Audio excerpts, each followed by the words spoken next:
Rádio 9 de Julho passa a apresentar o programa Tocando em Frente. Tocando em Frente. Tocando em Frente. Penso que cumprir a vida seja simplesmente compreender a marcha, tocando em frente. Apresentação Ivanildo de Andrade. Todo mundo ama um dia, todo mundo chora. Voltamos. A internação é um dos caminhos mais buscados como parte do tratamento para a dependência química. É neste momento que muitas famílias encontram dificuldades.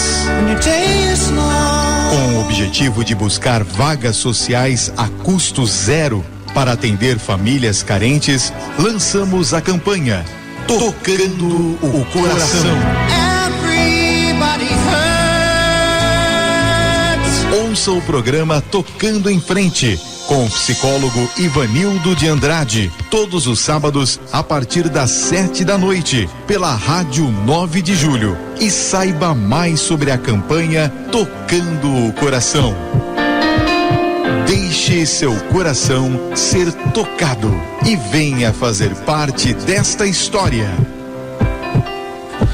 Isso aí, campanha Tocando o Coração, que busca vagas sociais em parceria com clínicas e comunidades terapêuticas para atender pessoas que precisam e necessitam de atendimento, né? De passar por um tratamento em relação à dependência química por meio da internação. Nós já temos cerca de 12 pessoas atendidas nessa campanha, né? Queremos agradecer aí o pessoal da Clínica Sumed, da Crepadec, o pessoal da C9 História lá em Bugaçu com a Nina Veríssimo, a Casa Dia São Paulo, que também já fez o acolhimento de algumas pessoas que precisaram de tratamento. E nós queremos mandar um grande abraço também para o Antônio, lá da Village, que é uma clínica que trabalha especificamente com a questão do alcoolismo, né? Inclusive onde está em tratamento o Edmundo. O Edmundo é um caso que está sendo acompanhado pelo programa Vida Melhor, com a Cláudia Tenório. O programa Vida Melhor, que tem ali a participação do Amor Exigente toda segunda-feira, né? E nós fomos até fazer uma visita lá, muito bacana, conversar com o Edmundo, um rapaz aí que estava com a questão do alcoolismo muito grave, né? Está lá passando por esse tratamento na Village, na Clínica Village.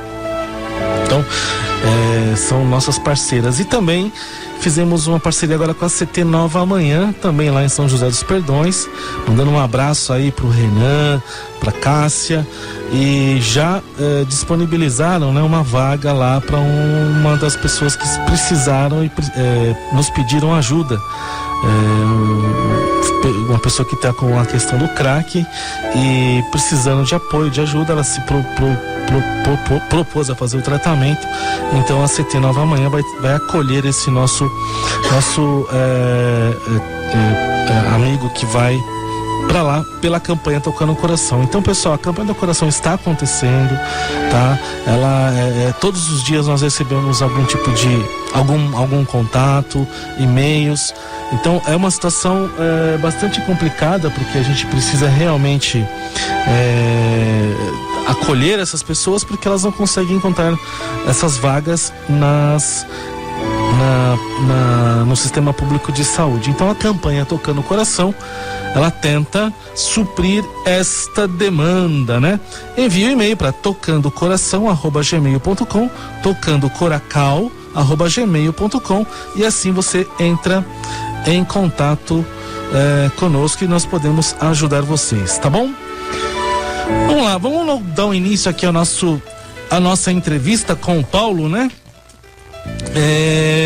E a ideia, né, Paulo, já que você participou aí ativamente nas últimas eleições, teve uma imersão nesse universo da política e levando a bandeira da dependência química, acredito que esse tema ele é muito importante mesmo, porque tem muita coisa acontecendo hoje no Brasil, algumas ações, algumas audiências públicas aí para acontecer lá em Brasília. A gente vai falar isso durante o programa, mas como que é isso para você, né? A questão da dependência química e a política. Bom, Em primeiro lugar, Ivanildo, eu queria agradecer a todos os nossos amigos que são ouvintes do programa, né? Porque todos eles nos apoiaram durante essa campanha, todos eles durante essa eleição manifestaram o apoio, manifestaram solidariedade, manifestaram o seu desejo de que a gente possa fazer alguma coisa para as pessoas que sofrem com o problema da dependência química. Então eu fico muito agradecido pelo fato de ter podido ter a honra e o privilégio de ter o apoio desses nossos amigos aqui do programa Tocando em Frente, muitos deles profissionais, que têm muita sensibilidade com essa questão. Eu fiz uma campanha, Ivanildo, eu acredito que pelo menos na cidade de São Paulo, eu não me lembro nem nessa campanha e nem em nenhuma outra anterior, de um candidato que se propusesse a empunhar a bandeira da dependência química como a sua prioridade, como a sua proposta prioritária de trabalho. Não me recordo, não conheci ao longo dessa campanha nenhum outro candidato que explicitamente, em primeiro lugar, se declarasse como dependente químico em recuperação. Não conheci. Pode existir outros? Pode existir outros, mas não dizem isso explicitamente. Que realmente se colocar, mostraram exatamente a sua face no seu rosto. Exatamente, né? Então as pessoas podem até ter as suas bandeiras, mas não dizem que tem. E durante essa campanha acabei sendo a primeira pessoa que fez isso. Então isso eu já considero que a gente começa a discutir isso sob uma outra ótica. Só para você ter um exemplo, né, do que aconteceu, a televisão Band News, ela organizou um debate e cada partido mandou um representante a candidato a vereador. Então cada partido mandou uma pessoa para que pudesse debater os temas da cidade. E pelo meu partido, a Rede Sustentabilidade, eu fui o escolhido. E veja só, e nesse programa que está à disposição na minha página pessoal, www.pauloleme.com.br, nesse debate, eu fui o representante do meu partido e e deixei explicitamente a minha condição de dependente químico em recuperação, cujo tema prioritário para a cidade de São Paulo é a dependência química. Então eu acho que isso é uma coisa que muda um pouquinho os patamares através dos quais a gente discutir essa questão. Porque isso de fato é ir de frente ou fazer um enfrentamento direto ao preconceito e à discriminação. Exatamente. Né? E tratar desse tema sob a ótica de quem sofreu com isso, né? Por outro lado, Ivanildo, eu acredito que a gente ainda tem muita coisa para caminhar por aí. Eu, por exemplo, fiz uma campanha que nesses 45 dias não havia um dia em que eu não fosse pra rua. Então eu fui pra rua todos os dias, como se diz aí na gíria, gastei sola de sapato pra valer, conversei com muita gente, e duas coisas me surpreenderam bastante, né? A primeira não me surpreendeu tanto, mas foi mais uma confirmação. O número de pessoas que têm esse problema, ou com relação a ela, ou com relação à família, principalmente familiar, né? É muito grande. Ali no dia a dia você constatava isso? Tranquilamente. No corpo a corpo, aleatoriamente. Conversava com as pessoas pela rua durante o dia inteiro, então percebia isso. E a gente tem a intuição de que as estatísticas que dizem que uma grande parte da população é afetada por esse problema, realmente elas se confirmam. Então deixa de ser apenas uma sensação, né? Sem dúvida alguma. Isso daí é uma realidade. Para você que é uma realidade. Por outro lado, e nesse ponto eu acho que a gente tem muita coisa para fazer, tem muita coisa para caminhar, também nesse ponto, que é o seguinte: todo dia, Ivanildo, não havia dia em que as pessoas com quem eu falava, elas falavam assim pra mim: dependência química realmente é um problema, né? Meus parabéns se você se recuperou, se você já está há 20 anos em abstinência. Esse negócio de dependência química é o seguinte, né? Quando o camarada toma vergonha na cara, ele para. É sempre essa visão. Ele né? para, ou ele para numa entidade religiosa, ou ele para num grupo, ou ele para numa clínica, ou ele para debaixo da mesa, ou ele para sozinho, mas quando ele toma vergonha na cara, ele para. É uma questão de tomar vergonha na cara. Exatamente. Então, olha só como as pessoas até admitem a gravidade do assunto, mas o que elas falam?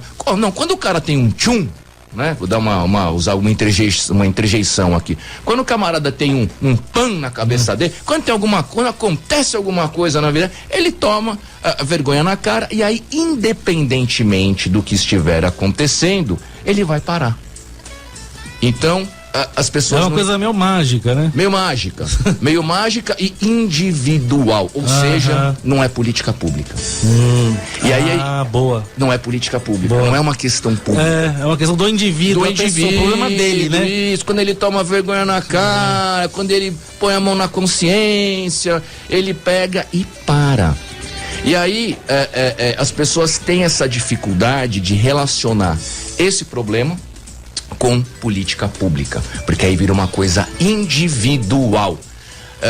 E aí a gente começa a pensar e fala o seguinte: bom, se for assim, não tem a necessidade de fazer nada. Não vamos fazer nada, né? Cada um por si, Deus contra todos, né? Cada um vai lá, faz o que tiver que fazer, se vira sozinho, se vira nos 30, mundinho, né? Vai pro seu mundinho e tudo bem, né? Quando a gente sabe que a realidade não é assim, né? A gente não pode que o Estado, que a prefeitura, que os órgãos governamentais, que os órgãos de saúde, que as pessoas que conhecem esse assunto deixem de oferecer o melhor atendimento possível a essas pessoas. Porque se a gente pensar que isso, e aí olha só como a gente volta para trás, Ivanildo, a gente volta, quando a gente fala, não, isso é o problema de cada um, no dia que der uma luz na cabeça do cara, ele vai tomar vergonha na cara e vai parar. A gente volta para a idade das trevas. A gente começa a falar de novo naquele problema de moral, de caráter. Isso. A gente começa a caminhar lá para trás. Retrocede. Então essa visão ainda é muito forte. Ela é muito forte. As pessoas têm muita dificuldade de entender isso como um problema de política pública. Porque a gente fala de política, isso também agora é uma terceira questão, né? Isso a gente constata na prática da pior forma possível, que a política ela tá muito desgastada, né? Você percebeu isso? Eu vou falar para vocês, não houve um dia, olha, como não teve um dia que eu não ouvia uma pessoa falando que independência química era um problema sério, mas quando o cara tomava vergonha na cara ele parava, independentemente do meio. Não houve um dia que eu não fui xingado. Foram 45 dias de xingamento. Isso é uma coisa que eu esperava, mas não esperava com tanta intensidade. Então você acorda de manhã, tá tomando o seu banho, falando, bom, quantas vezes que eu vou ser xingado hoje? Então, isso é uma coisa que realmente, assim, vamos dizer, o prestígio da política no Brasil, principalmente na cidade de São Paulo, essa eu conheço, essa eu vi, né? Eu participei da campanha, é uma coisa assim que está abaixo da crítica. Então, só que o que a gente se esquece, Ivanildo, é que muitas vezes, vou dar um exemplo muito bobinho aqui, mas muito simples. Quando você se posiciona, por exemplo, seja individualmente, ou seja através de alguma entidade, contra a liberalização das drogas, então vamos supor que alguém fale assim, eu sou contra que o tráfico e o uso de cocaína seja liberado no Brasil. Isso é um ato político. Isso é um ato político. Então isso pode não ser um ato eleitoral, mas isso é um ato político. Um posicionamento político. É um posicionamento político. Quando a gente tem um problema como a Cracolândia, que a gente vê, que para mim, a Cracolândia, ela é, eu diria para você, ela é a microcefalia social do Brasil. Ela é aquele exemplo agudo de como é que a gente conseguiu chegar naquela situação. A gente não tem hoje, isso foi quem me disse, foi um amigo meu, não foi essa expressão, não fui eu que inventei, não. Um amigo meu chamado John, que espero que ele esteja nos ouvindo aqui. A Cracolândia, hoje ela se chama Cracolândia. Daqui a algum tempo a impressão que a gente tem é que ela vai virar Crack City, vai virar a cidade do crack, vai aumentar. Então você tem um lugar ali em que você vê um cemitério de pessoas que vão lá para morrer, E isso sim, para mim, a gente vê como é importante a gente falar de política pública para não deixar que as coisas sigam como elas estão. Então a gente tem que tomar atos políticos, a gente tem que tomar definições políticas, a gente tem que tomar posições políticas para que essas coisas não aconteçam com a gente. Não. Verdade. Com a gente, porque isso também tem muita pessoa fala, não, isso daí não vai acontecer comigo, isso aí vai acontecer com quem é mais fraco. Então isso é um negócio importante. Posso só fazer uma perguntinha? Claro.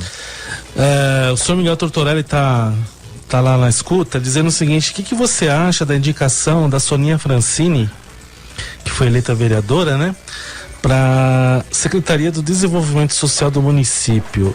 Não é uma continuidade da redução de danos? Até onde consigo enxergar, bom, primeiro, eu não sei se essa indicação está confirmada. O que eu tenho, não tenho nenhuma informação de bastidor, não tenho nada disso. O que eu tenho é que eu tenho lido na imprensa. Não sei o que a Soninha Francini, né, pensa a respeito desse assunto. Já estive num debate com a Soninha Francini durante a campanha, e foi até uma coisa curiosa, porque no decorrer desse debate, eu sempre tentei, era um debate muito engessado em que não havia interação entre candidatos, mas na medida do que foi possível eu sempre tentei chamar a discussão para a questão da dependência química e não consegui identificar uma posição clara da Soninha Francini com relação a esse assunto. Eu, sinceramente, Ivanildo, espero que não. Espero que ela não pense dessa maneira. Espero que ela não seja uma pessoa que apoia a redução de danos. Primeiro porque eu não acredito nisso, eu não consigo ver seriedade nesse tipo de coisa. Nós já dissemos isso antes, e se alguém quiser, se você quiser, a gente pode esmiuçar um pouco mais esse tema. Eu acho bizarro que isso seja levado a sério, essa política de redução de danos seja uma coisa que tenha acontecido. Eu acho uma coisa assim espantosa que isso tenha acontecido e que alguém leve isso a sério, mas espero que não seja o caso da Soninha Francini. O que me preocupa com relação a esse assunto é que durante o curso da campanha, o prefeito João Dória, ele tenha deixado muito claro que ele iria acabar com o de braços abertos, se baseia na redução de danos. E tentar, é uma promessa de campanha. De campanha. E tentar fazer com que o outro programa do Estado, o Recomeço, tivesse algum tipo de interação, de diálogo com a prefeitura para ampliar o Recomeço. O que na minha cabeça faz sentido. Isso faz sentido para mim. Aí sim, eu acho que o prefeito daria uma contribuição. Se voltar para trás e manter algum programa de redução de danos, ainda que sob outra denominação, vamos chamar de braços fechados, né? Se vier o de braços fechados em vez do de braços abertos, aí eu acho que o prefeito não vai caminhar numa direção, vamos dizer assim, coerente com aquilo que ele disse durante a campanha. E tinha até um candidato que falava de braços abertos para o tráfico, né? De braços abertos para criminalidade, porque é isso que acontece ali, é uma zona livre de uso, né? De compra, venda. Ivanildo, o programa ele se baseia, sabe, até assim, isso daí eu não quero, né, ser irônico demais, porque eu não quero ofender ninguém, mas assim, criticar o de braços abertos é que nem bater em bêbado. Chutar cachorro morto, chutar cachorro morto, né? Eu sou um bêbado, né, em recuperação há 20 anos em abstinência, então, né, eu tô fazendo a brincadeira comigo mesmo. Você mesmo, então, antes que alguém se ofenda. Mas o fato é o seguinte, não dá, Ivanildo, pra você levar a sério. Você é um profissional, você conhece isso. Você acha que o camarada, né, que fuma, vamos chutar aqui, porque ninguém sabe, nem ele mesmo, que fuma 30 pedras de crack por dia, se ele fumar 28, isso pode ser considerado um sucesso, né?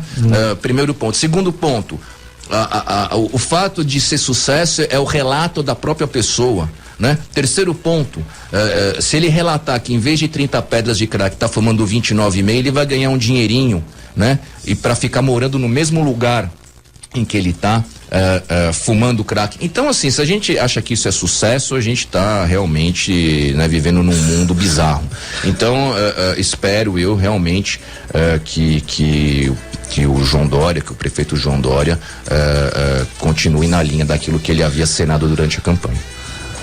Olha, está conosco ao vivo também, direto da Bahia, o meu rei, o Henrique. Tudo bem, Henrique? Tudo bom, Evanildo? Como vai, meu amigo? Henrique, fundador da ONG Salve a Si, e faz um trabalho muito bacana lá no Distrito Federal, e que vai falar vai bater uma bola aqui com o Paulo Leme. Sim. E vamos falar tanto da questão política e a dependência química, mas também, né, abordar esse tema que é o desrespeito que existe hoje às comunidades terapêuticas, né? Sim. E a falta de valorização que existe por esse tipo de trabalho, né? Por essas entidades, por essas comunidades terapêuticas que realizam um trabalho tão bacana e que são desvalorizadas e são desrespeitadas pelos governantes, né? Pelos gestores públicos, não é isso, Rick? E ainda são perseguidas, né, Ivanildo? E são perseguidas. A gente vê aí os conselhos julgando o nosso trabalho, nos chamando de depósito humano e outros nomes reles, e sabendo que quem realmente faz nesse país pelo dependente químico, antes mesmo de 1970, quem sempre fez são as comunidades terapêuticas, elas que vão seguir fazendo, porque vir com essa conversa fiada de reduzir danos com usuários de crack em situação de vulnerabilidade social agravante, situação de rua, é banalizar a vida do dependente químico, né? Então você concorda com o Paulo Leme, né? Em gênero, número e grau, e o saúdo, meu amigo Paulo Leme, como vai? Ô Rick, como vai você? É um grande prazer poder falar com você, fico muito feliz que você tenha nos dado a honra de poder dialogar um pouquinho. Eu tenho acompanhado o seu trabalho, meus parabéns, viu, Rick? Obrigado, Paulo Leme. Você perguntou como eu vou, eu lhe digo, tô melhor do que eu mereço, meu amigo, me encontro de sobriedade. Esse é um verdadeiro milagre. E é um prazer imenso estar com vocês novamente, a honra é recíproca. Obrigado. Perfeito. Então, né, a gente vai fazer assim, já que o Rick entrou, o Paulo já deu falou um pouquinho sobre a questão da Cracolândia. Tem uma questão aqui, Rick e Paulo, que o senhor Tortorelli coloca, né, sobre essas manifestações, essas ações nas escolas feitas com Amor Exigente, em palestras de prevenção, e já se percebeu crianças com 9, 10 anos já fazendo a experimentação da bebida alcoólica, né? Como é que vocês veem isso, né? Como vocês veem isso, Paulo? Bom, isso daí que o Miguel tocou é um assunto muito importante, aí a gente volta de novo a falar da questão da política pública. Eu sou voluntário do Amor Exigente e tenho feito nessas conversas em escola, que eu acho que é fundamental, viu, Ivanildo? A gente tem que começar a trazer esse assunto pra escola. Era uma das suas... Era a minha proposta, era obrigar, né, que isso fosse matéria obrigatória. Claro que teria que capacitar as pessoas, né, e aí até as comunidades terapêuticas, esses profissionais, iriam contribuir muito para que isso fosse divulgado nas escolas, até como matéria obrigatória, enfim. Bom, ontem eu fiz junto com o Miguel Tortorelli, junto com o Alex Braga, junto com a nossa amiga Bia, a gente fez uma apresentação numa escola de São Paulo, numa escola de uma classe de pessoas que frequentam essa escola numa classe social média para média alta, vamos dizer assim, porque não é uma mensalidade barata que se paga naquela escola. E aí é muito fácil você chegar para essas pessoas e falar assim: não fume crack. Muito fácil, isso é uma coisa que intuitivamente as pessoas sabem. Mas quando você vai falar de álcool, já é um pouquinho mais complicado. Então eu estava conversando e fiz uma brincadeira ali entre crianças de 11 a 13 anos e perguntei: quem de vocês aí já usou bebida alcoólica? Mais da metade levantou a mão. Nossa, tão cedo. O mais velho ali, a mais velha, tinham 13 anos. E aí eu vi os mais novinhos e comecei a perguntar para eles, aqueles de 11 anos, os de 11 principalmente, que já tinham feito uso do álcool. Perguntei: quem deu álcool para você? Como é que foi a primeira vez que você bebeu? A segunda, a terceira, a quarta não me interessa. A primeira vez. Quem dava álcool para essas crianças era avô, tio, era a própria família.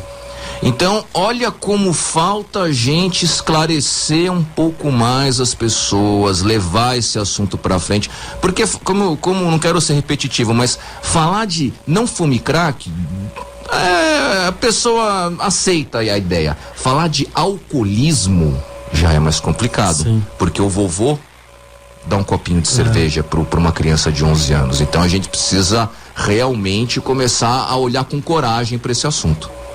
E aí, Henrique, o que você acha? Olha, eu sou filho e neto de alcoólatra, né? Cresci num lar onde a bebida alcoólica, ela é normal, é aquela coisa de molhar o dedinho na cerveja e botar na boca da criança com menos de 5 anos. E isso num lar onde meu pai pós-graduado, né? Então, culturalmente, a gente sabe que a bebida, ela está incrustada na nossa sociedade como uma coisa hipernormal. Festa de criança tem mais bebida alcoólica, tem mais cerveja do que docinho.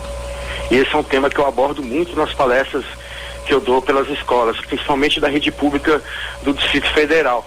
Eu já atendi milhares de crianças ao longo desses 9 anos, é um trabalho que eu faço completamente voluntário e que eu tenho tremendo amor em fazer esse trabalho.